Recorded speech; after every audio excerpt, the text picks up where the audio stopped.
وكان حقا علينا نصر المؤمنين। আসসালামু আলাইকুম ওয়া রাহমাতুল্লাহি ওয়া বারাকাতুহু। সম্মানিত দিনী ভাই বোনেরা, আজ আমি আপনাদের জন্য একটি গুরুত্বপূর্ণ তদবির নিয়ে হাজির হয়েছি।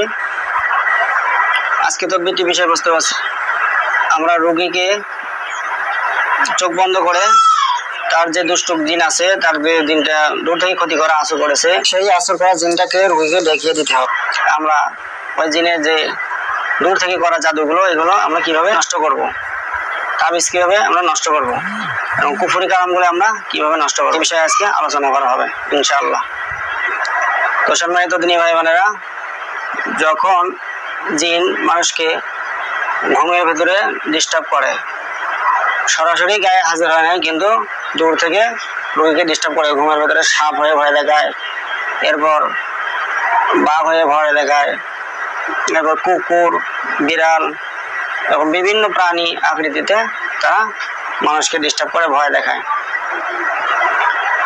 তো এইরকম যে জিনের ক্ষতিগুলো আছে, এগুলো আমরা কিভাবে রোগীর চোখ বন্ধ করে এগুলো নষ্ট করবো। আপনারা যারা মুতাব্বির আছেন, অবশ্যই আপনারা আগে রোগীকে পবিত্র করবেন, ওযু করাবেন। মানে আপনি নিজে একটু সুগন্ধিযুক্ত আদর মাখবেন। এরপর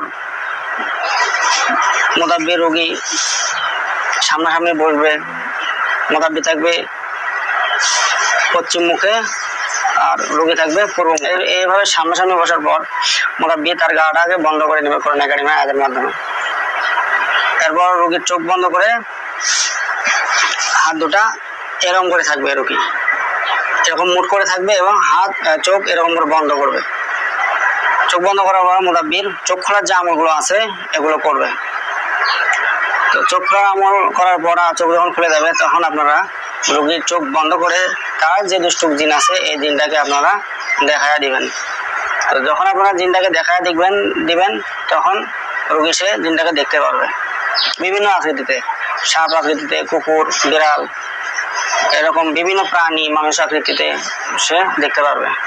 তো তখন আপনারা কি করবেন, কোরআন কারীমের আয়াতের মাধ্যমে সেই দুষ্ট জিনটাকে আপনারা খাঁচার ভেতরে বন্দী করবেন।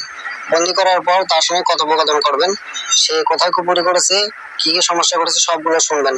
শোনার পর কথোপকথন করবেন। যদি জিনটা খারাপ হয়, দুষ্ট হয়, তাহলে আপনার রুহানি শক্তির মাধ্যমে আপনি ওই রোগীটাকে দেখাই দিবেন যে দেখেন কোন জায়গায় আপনার কুফরিগুলো করা আছে, কোথায় কোথায় জাদু করা আছে, তাবিজ করা আছে।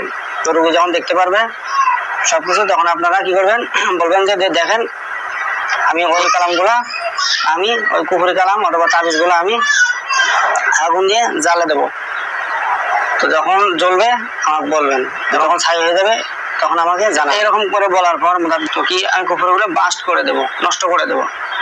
এরকম নিয়ত করে সূরা বনী ইসরাঈলের 81 নম্বর আয়াত, এই আয়াতটা পাঠ করে আপনারা ফু দিবেন রোগীর গায়ে। দেখবেন যে ইনশাআল্লাহ সঙ্গে সঙ্গে ওই কুফরি কালামগুলো নষ্ট হয়ে গেছে, বাস্ট হয়ে গেছে, রোগীটা নিজের চোখ বন্ধ করে দেখতে পারবে। তো আয়াতটি আছে সূরা বনী ইসরাঈলের 81 নম্বর আয়াতে পড়ে শোনাতেছি।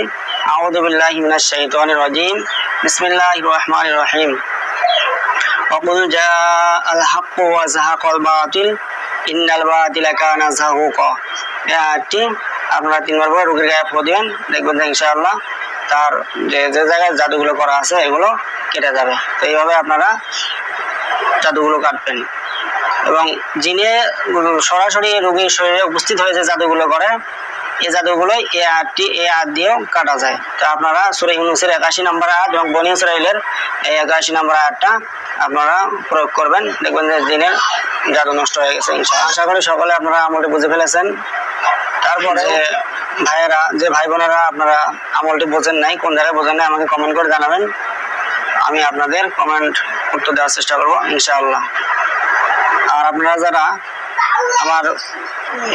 আমাকে ফলো করেন, আমার ভিডিওগুলো ফলো করেন, দেখেন, তো অবশ্যই আপনারা আমার চ্যানেলটা সাবস্ক্রাইব করবেন। আর পরবর্তীতে আপনারা কি ধরনের ভিডিও চান এটা আমাকে জানাবেন। ভালো থাকবেন, সুস্থ থাকবেন। আসসালামু আলাইকুম ওয়া রাহমাতুল্লাহ।